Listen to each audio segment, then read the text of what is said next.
special place where adults with developmental disabilities can go to find a safe haven, a place of wonderful opportunities and joy. Project ID has social opportunities, meal programs, fun recreation, career development, church services, and the largest Special Olympic team in the state. Project ID is a real community treasure. Please be a volunteer, sponsor a member, or donate what you can to Project ID, Identity Beyond Disability. Greetings, everybody. Welcome to story time, or whatever we call this. But today we have a treat. And the big thanks to be able to do this is to Bob. But we're experimenting a little bit. I could never get my Charlotte's Web copied. So Bob worked with me for like half an hour. And we now have it where we'll be able to put it on the screen. You won't see me, which is delightful for me. But we'll be able to read Charlotte's Web with all its beautiful pictures and the words. So we will get started. All right, now I have to slide way up and move so that I can read it. So that's why we're getting a little Charlotte's Web delay. All right, here we go. We have our picture of Charlotte and Wilbur and the little girl. And just as you know, Bob is doing all of this, so this is wonderful. All right, so chapter 1 is Before Breakfast. "Where's Papa going with that axe?" said Fern to her mother as they were settling the table for breakfast. "Out to the hog house," replied Mrs. Arable. "Some pigs were born last night." "I don't see why they need an axe," continued Fern, who was only 8.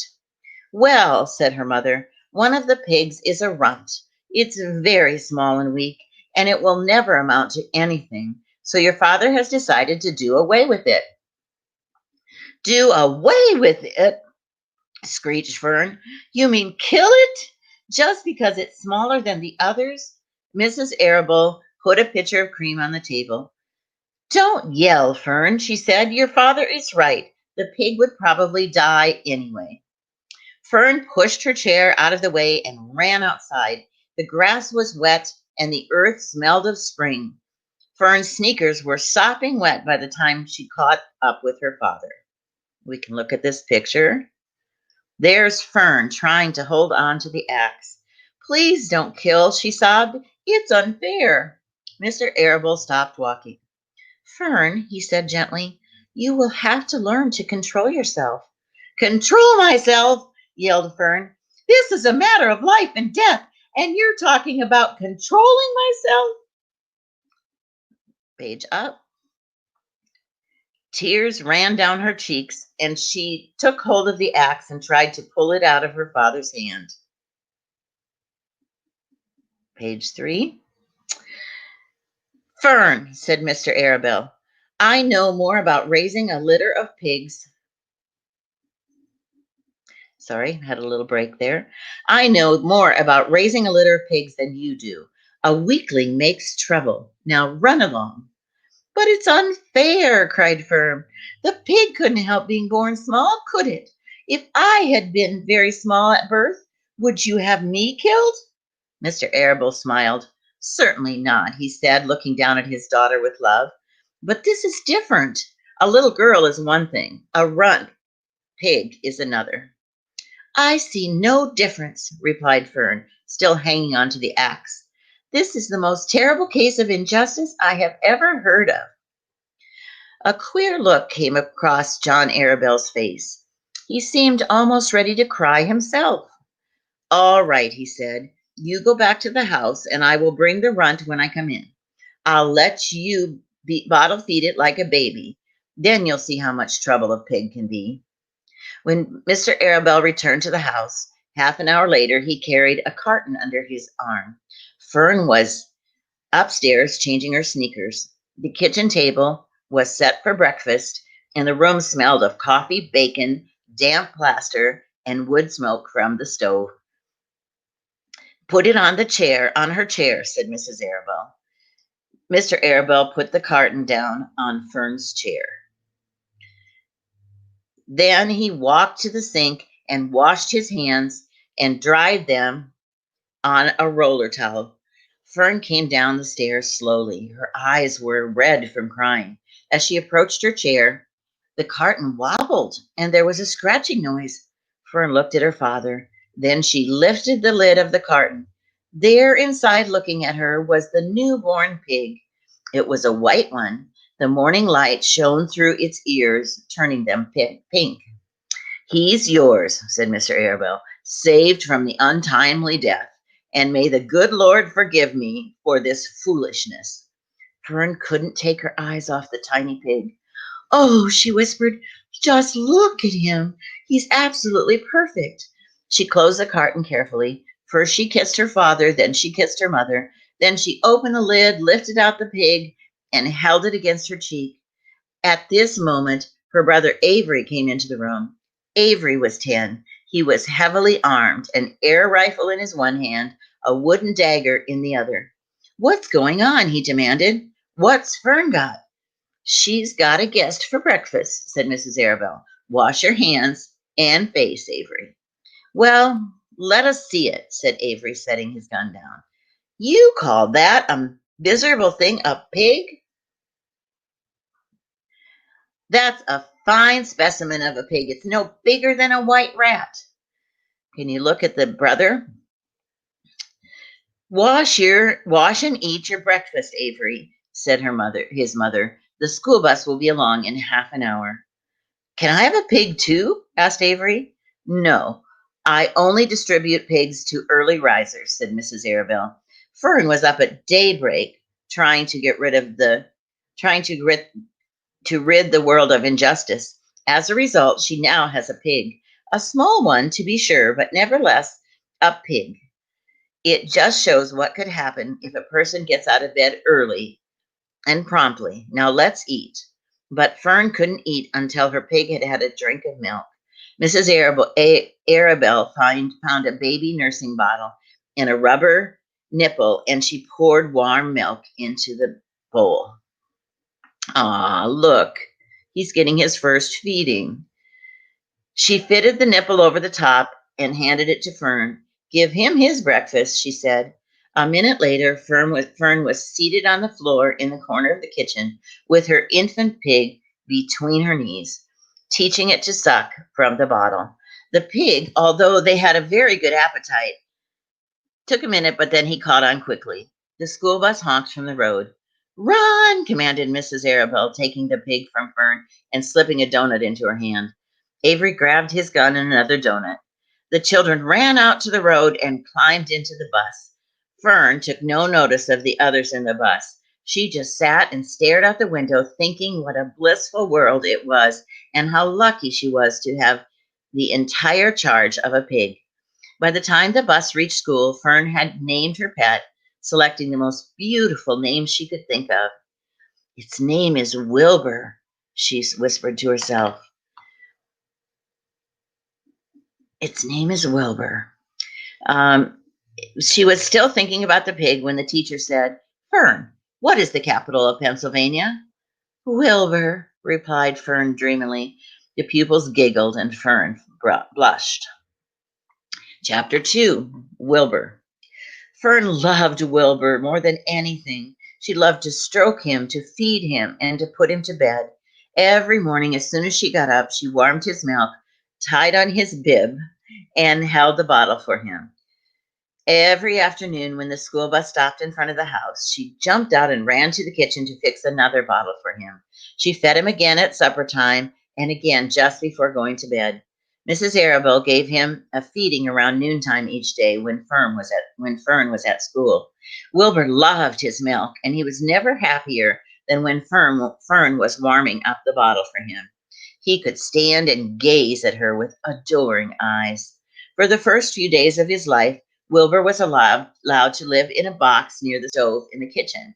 Then, when Mrs. Arabelle complained that he was moved to a bigger box outdoors, it was an apple-blown time, and the days were getting warmer.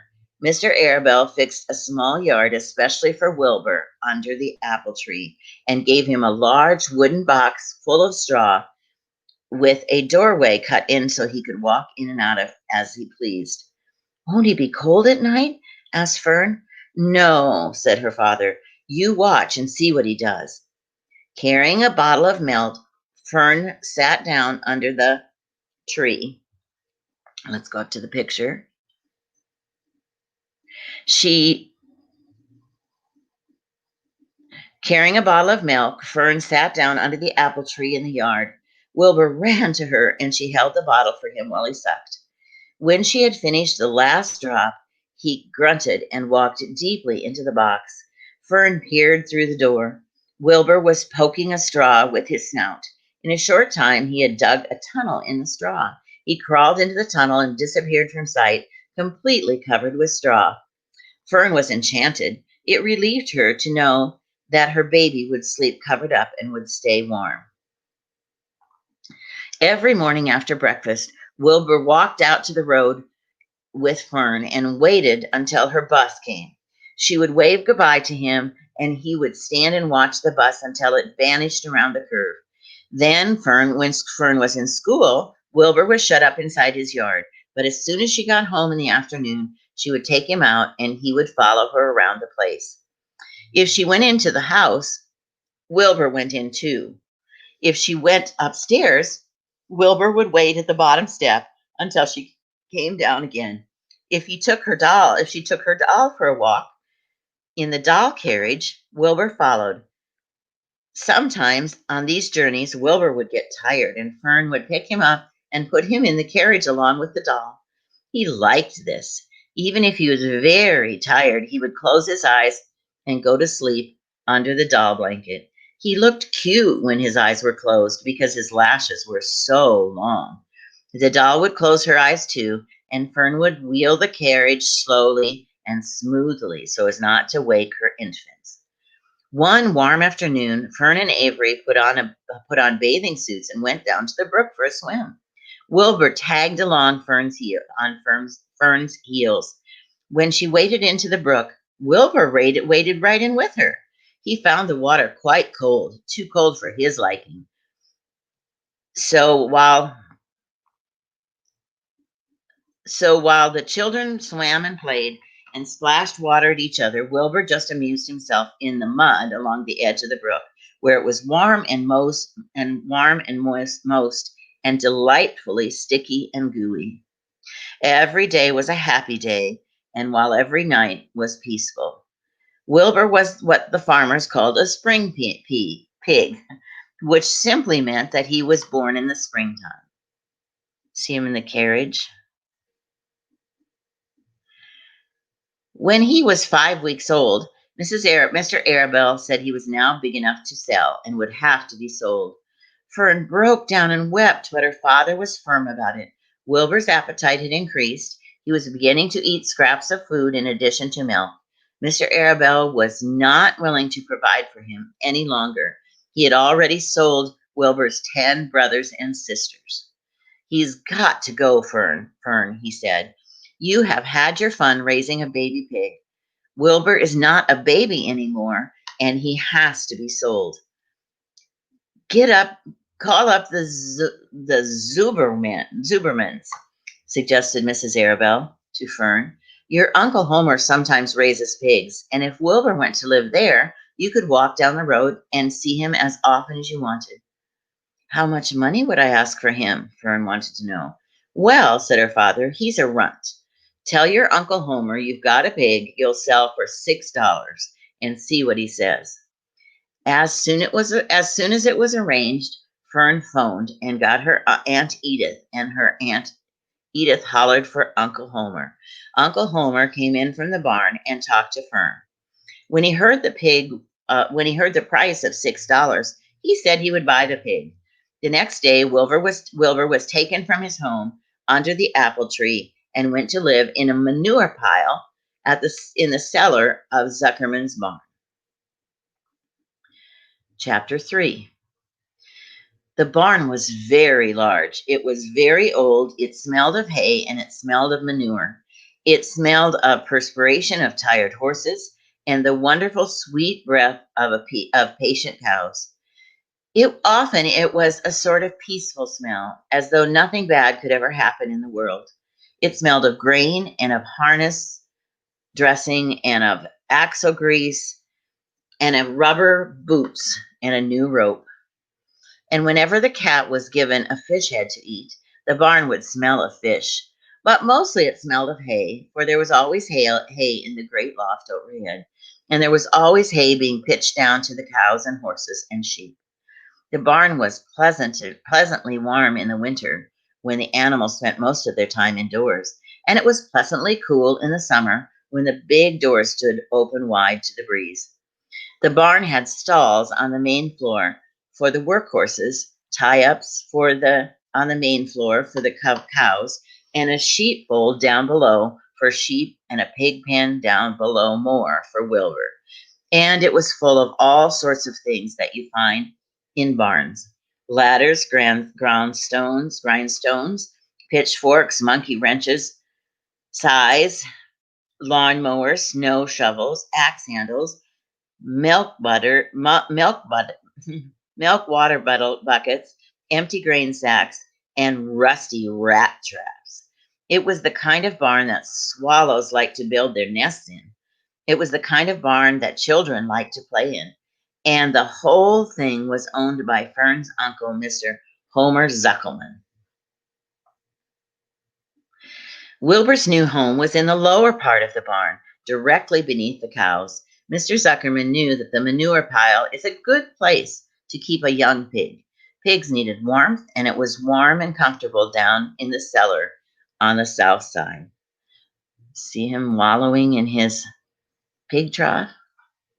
Fern came almost every day to visit him. She found an old milking stool that had been discarded, and she placed the stool in the sheepfold next to Wilbur's pen. Here she sat quietly during the long afternoons, thinking and watching Wilbur. The sheep soon got to know her and trust her. So did the geese who lived with the sheep. All the animals trusted her. She was so quiet and friendly. Mr. Zuckerman did not allow her to take Wilbur out, and he did not. Let's go up. And he did not want to let her get into the pig pen. But he told Fern that she could sit on the stool and watch Wilbur as long as she wanted. It made her happy just to be near her pig, and it made Wilbur happy to know that she was sitting there, right outside his pen. But he never had any fun. No walks, no rides, no swims. One afternoon in June, when Wilbur was almost 2 months old, he wandered out of his small yard and into the barn. Fern had not arrived for her usual visit. Wilbur stood in the sun, feeling lonely and bored. "There's nothing in here to do," he thought. He walked slowly to his food trough and sniffed to see if anything had been overlooked at lunch. He found a small strip of potato skin and ate it. His back itched, so he leaned against a fence and rubbed against the boards. When he tired of this, he walked out indoors, climbed to the top of the manure pile, and sat down. He didn't feel like going to sleep. He didn't feel like digging. He was tired of standing still and tired of laying down. I'm less than 2 months old and still tired of laying down. "I'm tired of living," he said, and he walked over to the yard again. "When I'm out here," he said, "there's no place to go. When I'm indoors, there's no place to go but out in the yard." "That's where you're wrong, my friend," said a voice. Wilbur looked through the fence and saw the goose standing there. "You don't have to stay in this dirty little yard," said the goose, who talked rather fast. "One of the boards is loose. Push on it, push, push, push, and it will come out." "What?" said Wilbur. "Say it slower." "At the risk of repeating myself," said the goose, "I suggest that you come on out. It's wonderful out here." "Did you say a board was loose?" That I did, said the goose. Wilbur walked up to the fence and saw the goose was right. One board was loose. He put his head down, shut his eyes, and pushed. The board gave way. In a minute, he had squeezed through the fence and was standing in the long grass outside his yard. The goose chuckled. "How does it feel to be free?" she asked. "I like it," said Wilbur. "That, I guess, I guess I like it a lot. Actually, well, Wilbur felt queer to be outside of his fence with nothing between them, with nothing between them, between himself and the big world. What do you think what do you think I should go? Where? Anywhere you like. Anywhere you like, said the goose. Go down through the orchard, root up the sod, go down through the garden and dig up the radishes. Root up everything. Eat grass. Look for corn. Look for the corn. Run all over. Skip and dance. Jump and prance. Go down through the orchard and stroll in the woods. The world is a wonderful place when you're young. I can see that, replied Wilbur.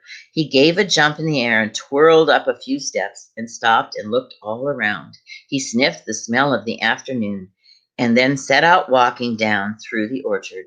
Pausing at the shade of the apple tree, he put his strong snout into the ground and began pushing, digging, rooting. He felt very happy. He had plowed up quite a piece of ground before anyone noticed him. Mrs. Zuckerman was the first to see him. She saw him from the kitchen window and she immediately shouted for the men. Homer, she cried. Pigs out! Pigs out, Homer! Lurvy, hey! Pigs out! He's down there under the apple tree. Now the trouble starts, thought Wilbur. Now I'll catch it. The goose heard the racket and she too started hollering. Run, run, run, downhill. Make for the woods, make for the woods, she shouted to Wilbur. They'll never, never, never catch you in the woods. The cocker spaniel heard the commotion, and he ran out to join the chase. Mr. Zuckerman heard, and he came out of the machine shed where he was mending a tool. Lurvy, the hired man, heard noise and came up from the asparagus patch where he was pulling weeds. Everybody walked toward Wilbur, and Wilbur didn't know what to do. The woods seemed a long way off, and anyway, he had never been down there in the woods, and he wasn't sure he would like it. Let's move up. Get around behind him, Lurvy said, and Mr. Zuckerman said, and drive him toward the barn. And take it easy, don't rush him. I'll go and get a bucket of slop. The news of Wilbur's escape spread rapidly among the animals on the place. Whenever any creature broke loose on the Zuckerman farm, the event was of great interest to the others. The goose shouted to the nearest cow that Wilbur was free, and soon all the cows knew. Then one of the cows told one of the sheep, and soon all the sheep knew. The lambs leaned in and heard about it from their mothers. The horses in their stalls in the barn pricked up their ears when they heard the goose hollering, and soon the horses had caught up to what was happening. Wilbur's out, they cried. Every animal stirred and lifted his head and became so excited to know that one of his friends had got free and was no longer penned up or tied up. Wilbur didn't know what to do, of which way to run. It seemed as though everybody was after him. If this is what it's like to be free, he thought, I believe I'd rather be penned up in my yard. The cocker spaniel was sneaking up on him from one side. Look at everybody chasing him. Lurvy, the hired man, was sneaking up on him from the other side. Mrs. Zuckerman stood ready to head him off if he started for the garden. And now Mr. Zuckerman was coming down toward him carrying a pail. This is really awful, thought Wilbur. Why doesn't Fern come? He began to cry. The goose took command and began to give orders. Don't just stand there, Wilbur. Dodge around, dodge around, dodge around, cried the goose. Skip around, run toward me, slip in and out, in and out, in and out.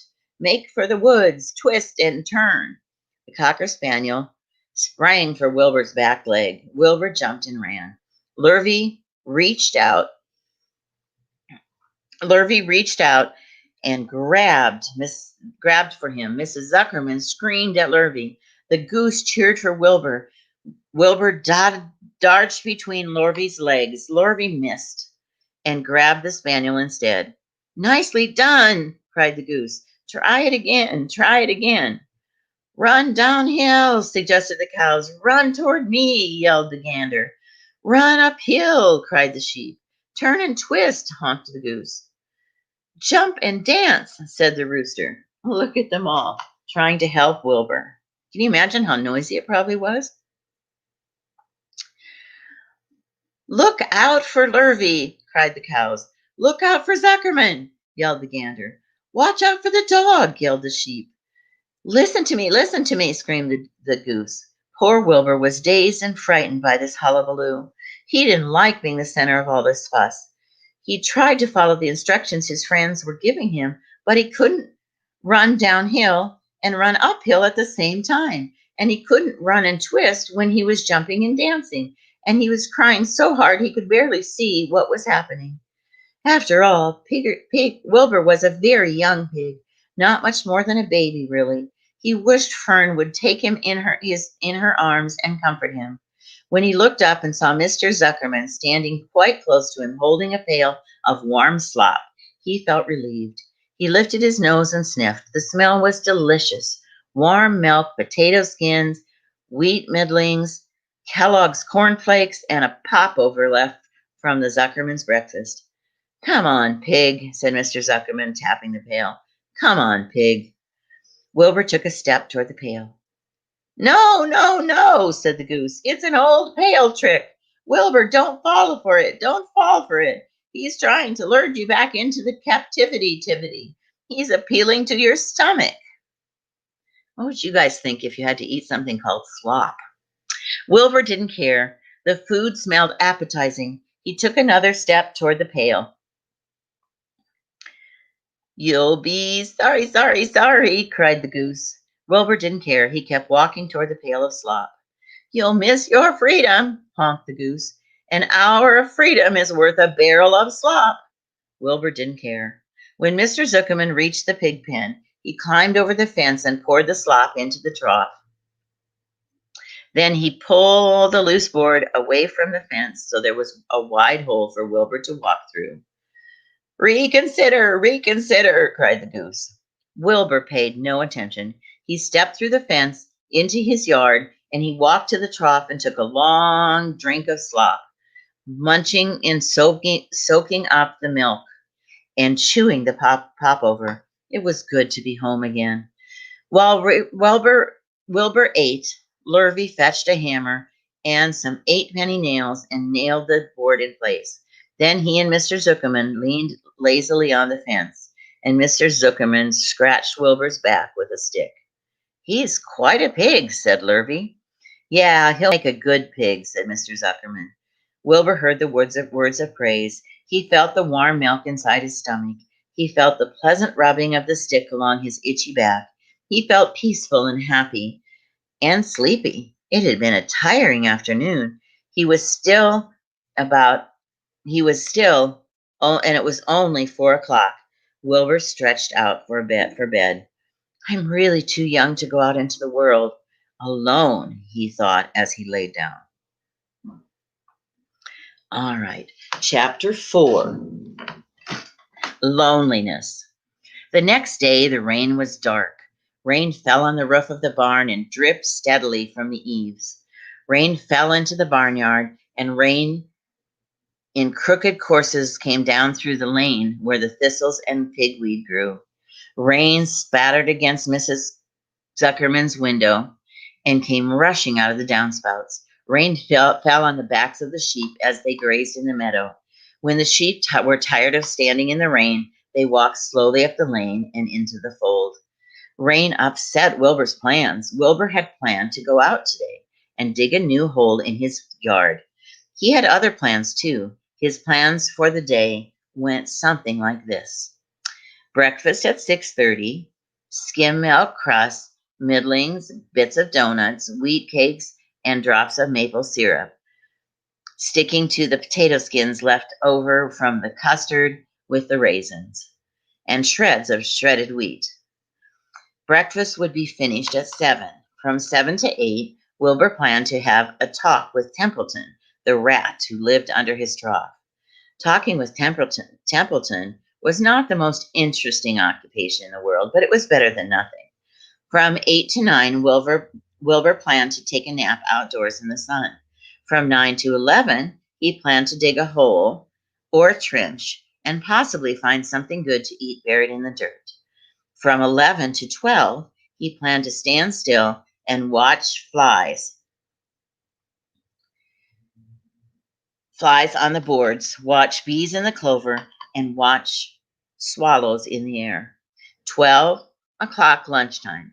Middlings, warm water, apple parings, meat gravy, carrot scrapings, meat scraps, stale hominy, and a wrapped package of cheese. Lunch would be over at 1 o'clock. From 1 to 2, Wilbur planned to sleep. From 2 to 3, he planned to scratch itchy places by rubbing against the fence. From 3 to 4, he planned to stand perfectly still and think of what it would be like to be alive and free, and to wait for Fern. At 4 o'clock would come supper: skim milk,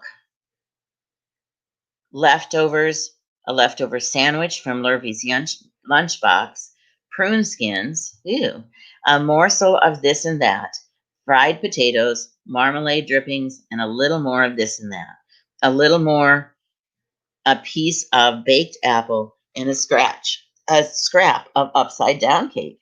Wilbur had gone to sleep thinking about these plans. He awoke at 6 and saw the rain, and it seemed as though he couldn't bear it. I got everything so beautifully planned out, and now it had to go and rain, he said. For a while he stood gloomily indoors. Then he walked to the door and looked out. Drops of rain struck his face. His yard was cold and wet. His trough had an inch of water in it. Templeton was nowhere to be seen. "Are you out there, Templeton?" called Wilbur. There was no answer. Suddenly, Wilbur felt lonely and friendless. "One day, just like another," he groaned.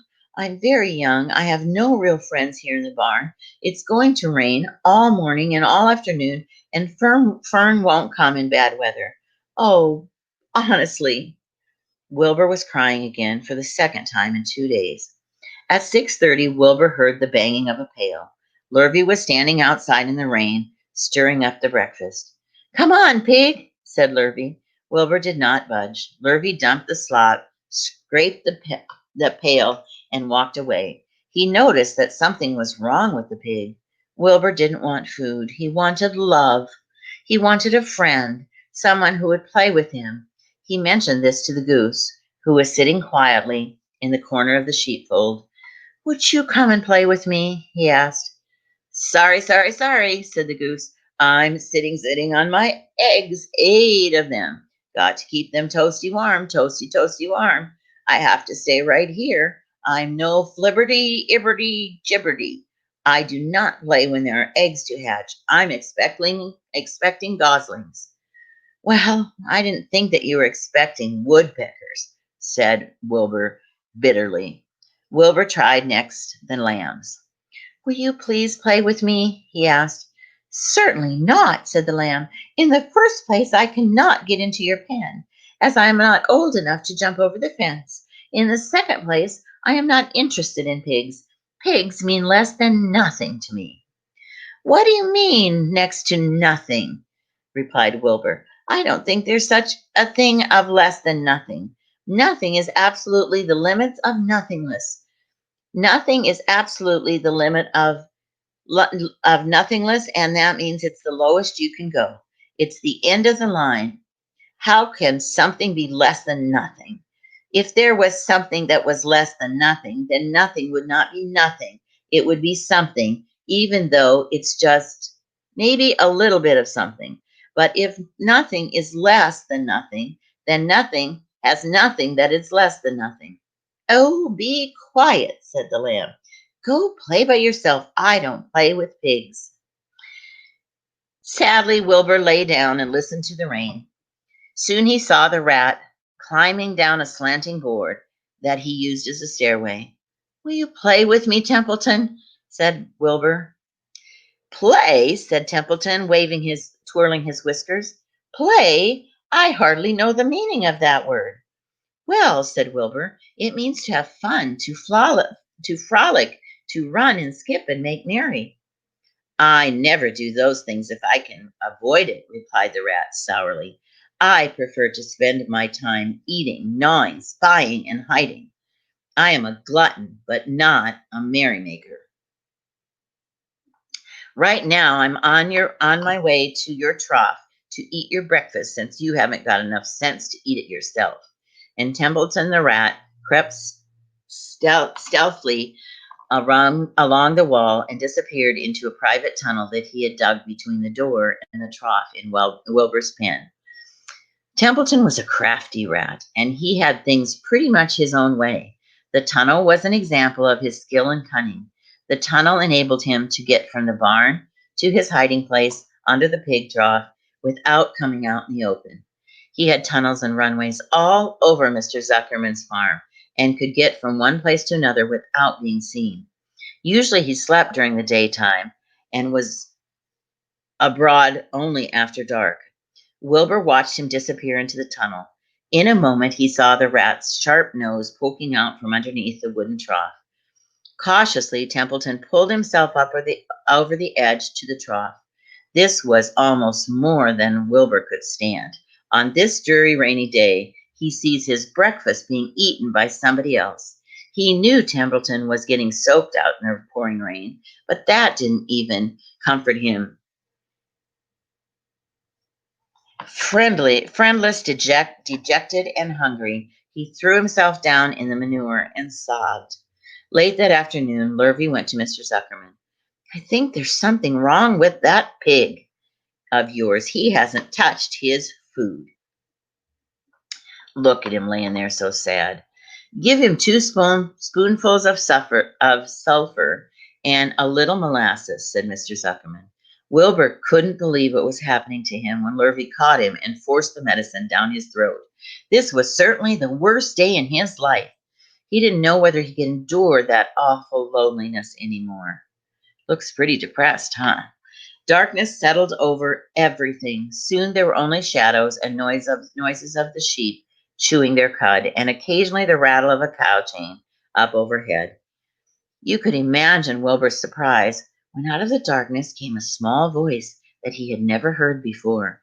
It had a rather thin but pleasant sound. Do you want a friend, Wilbur? It said. I'll be a friend to you. I've watched you all day and I like you. But I can't see you, said Wilbur, jumping to his feet. Where are you and who are you? I'm right here, right up here, said the voice. Go to sleep. You'll see me in the morning. All right, one more chapter. Is that okay? Chapter 5, and it's entitled Charlotte. The night seemed long. Wilbur's stomach was empty and his mind was full. And when your stomach is empty and your mind is full, it's always hard to sleep. A dozen times during the night, Wilbur woke up and stared into the blackness, listening to the sounds and trying to figure out what time it was. A barn is never perfectly quiet. Even at midnight, there's usually something stirring. The first time he woke, he heard Templeton gnawing a hole in the grain bin. Templeton's teeth scraped loudly against the wood and made quite a racket. That crazy rat, thought Wilbur. Why does he have to stay up all night, grinding his clashers and destroying people's property? Why can't he just go to sleep like any decent animal? The second time Wilbur woke, he heard the goose sitting on her nest, clucking to herself. What time is it? Whispered Wilbur to the goose. Probably about 11:30, said the goose. Why aren't you sleeping, Wilbur? Too many things on my mind, said Wilbur. Well, said the goose, that's not my trouble. I have nothing at all on my mind, and I have too many things underneath me. Have you ever tried to sleep while sitting on 8 eggs? No, replied Wilbur. I suppose it is uncomfortable. How long does it take for a goose egg to hatch? Approximately 30 days, all told, replied the goose. But I cheat a little. On warm afternoons, I just pull a little straw over the eggs and I go out for a walk. Wilbur yawned and went back to sleep. In his dreams, he heard the voice saying, "I'll be a friend to you. Go to sleep. You'll see me in the morning." About a half an hour before dawn, Wilbur woke and listened. The barn was still dark. The sheep lay motionless. Even the goose was quiet. Overhead on the main floor, nothing stirred. The cows were resting. The horses dozed.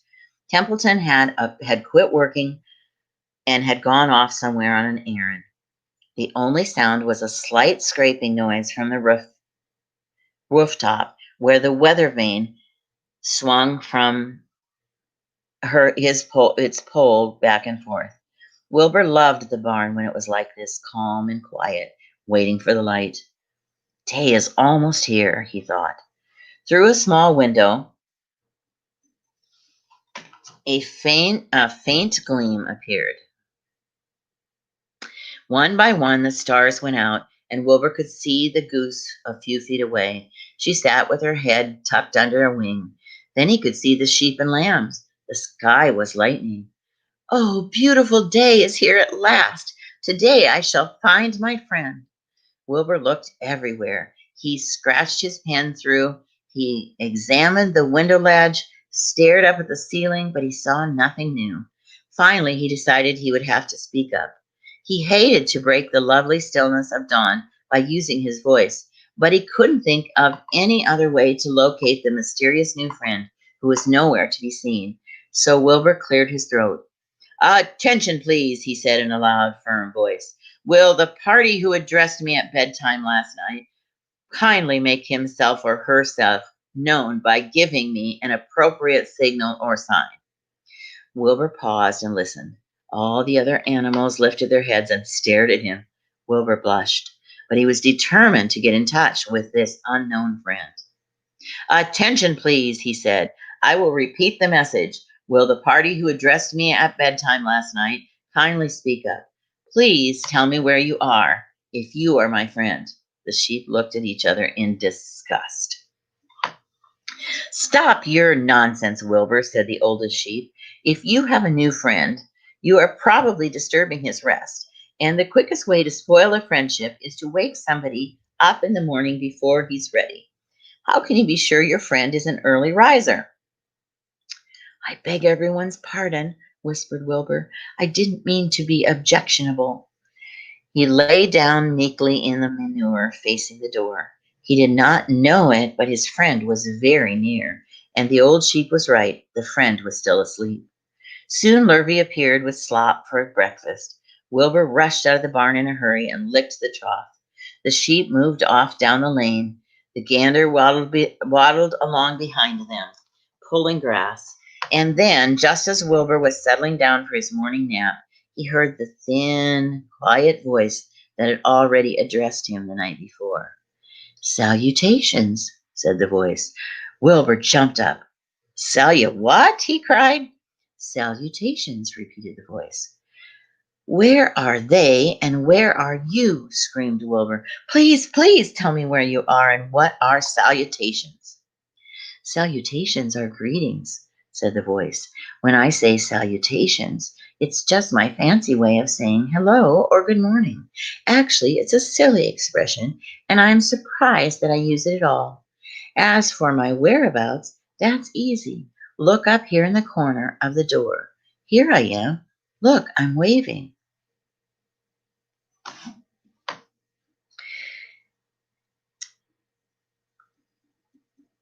At last Wilbur saw the creature that had spoken to him in such a kindly way.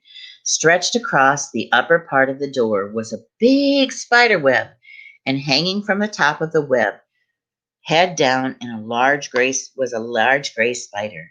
He was about the size of a gumdrop. Oh, look, he's finally seeing Charlotte. She had 8 legs, and she was waving one of them at Wilbur in a friendly greeting. "See me now?" she asked.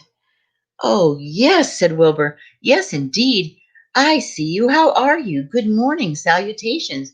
Very pleased to meet you. What is your name, please? May I have your name?" "My name," said the spider, "is Charlotte." "Charlotte what?"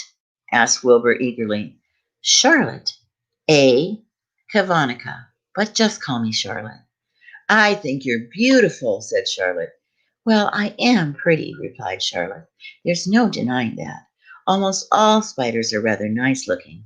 I'm not as flashy as some, but I do wish that I could see you, Wilbur, as clearly as you can see me. You can't? Asked the pig. I'm right here. Yes, but I'm very nearsighted, replied Charlotte. I've always been dreadfully nearsighted. It's good in some ways, but not so good in others. Watch me wrap up this fly. A fly that had been crawling along Wilbur's trough had flown up and blundered into the lower part of Charlotte's web and was tangled in the sticky threads. The fly was beating its wings very furiously, trying to break loose and free itself. First, said Charlotte, I dive at him. She plunged head first toward the fly. As she dropped, a tiny silken thread unwound from her rear end. Next, I wrap him up. She grabbed the fly, threw a few jets around it, and rolled it over and over, wrapping it so it couldn't move. Wilbur watched in horror. He could hardly believe what he was seeing, and although he detested flies, he was worried for this one. There, said Charlotte. Now I can knock him out so he'll be a little more comfortable. She bit the fly. He can't feel a thing now, she remarked. He'll make a perfect breakfast for me. I don't like spiders. But she is a nice spider. You mean you eat flies? Gasped Wilbur. Certainly. Flies, bugs, grasshoppers, choice beetles, moss, butterflies, tasty cockroaches, gnats, midges, daddy longlegs, centipedes, mosquitoes, crickets, anything that is careless enough to get caught in my web. I have to live, don't I? Well, yes, of course, said Wilbur. Do they taste good? Delicious, of course. I don't really eat them. I drink them. I drink their blood. I love their blood, said Charlotte as her pleasant, thin voice grew even thinner and more pleasant. Don't say that, groaned Wilbur. Please don't say things like that. Why not? It's true, and I have to say what's true. I'm not entirely happy about my diet of flies and bugs, but it's the way I've been made. A spider has to pick up a living something or another, and I happen to be a trapper. I just naturally build a web and fly and trap flies and other insects. My mother was a trapper before me. Her mother was a trapper before her. All of our family have been trappers. Way back for thousands of years, we spiders have been laying out for flies and bugs. It's a miserable inheritance, said Wilbur gloomily. He was sad because his new friend was a bloodthirsty bug. Yes, it is, agreed Charlotte, but I can't help it. I don't know how the first spider in the early days of the world happened to think up the fancy idea of spinning a web, but she did, and it was a clever one of her, too. And since then, all of us spiders have had to work the same trick. It's not a bad pitch on the whole. It's cruel, replied Wilbur, who did not intend to be argued out of his position. Well, you can't talk, said Charlotte. You have your meals brought to you in a pail. Nobody feeds me. I have to get my own living. I live by my wits. I have to be sharp and clever, lest I go hungry. I have to think. I have to think about things, catch what I can, take what it comes. And it just so happens, my friend, what comes is flies and insects and bugs. And furthermore, said Charlotte, shaking out one of her legs, do you realize that I didn't catch bugs and eat them? If I didn't catch bugs and eat them, bugs would increase and multiply and get so numerous that they destroy the earth and wipe out everything. Really? Said Wilbur. I wouldn't want that to happen. Perhaps your web is a good thing after all. The goose had been listening to the conversation and chuckling to herself. There are a lot of things Wilbur doesn't know about life, she thought. He really is a very innocent pig. He doesn't even know what's going to happen to him around Christmas time. He has no idea that Mr. Zuckerman and Lurvy are plotting to kill him. And the goose raised herself a bit and poked her eggs a little further under her hay so they could receive the full heat from her warm body and soft feathers. Charlotte stood quietly over the fly, preparing to eat it. Wilbur lay down and closed his eyes. He was tired from his wakeful nap and from the excitement of meeting someone for the first time. A breeze brought him the smell of clover, the sweet-smelling world beyond his fence. Well, he thought, I've got a new friend, all right. But what a gamble friendship. Charlotte is the fierce, brutal, scheming, bloodthirsty, everything I don't like. How can I learn to like her, even though she is pretty and, of course, clever? Wilbur was merely suffering from the doubts and fears that often go with finding a new friend. In a good time, he was to discover that he was mistaken about Charlotte. Underneath her rather bold and cruel exterior, she had a kind heart, and she was to prove loyalty and true to the very end. All right, so we will start next week. Whoops, I got it back up. There. Next week, we will continue, and we'll see how Charlotte and Wilbur actually become good friends, even though he doesn't like how she eats. So I hope you've enjoyed the beginning of Charlotte's Web, and that we'll hear all about the adventures of Charlotte and Wilbur and what happens at Christmas time. So you guys, I miss you, just like always. I wish that I could see you. I saw a few of you last weekend.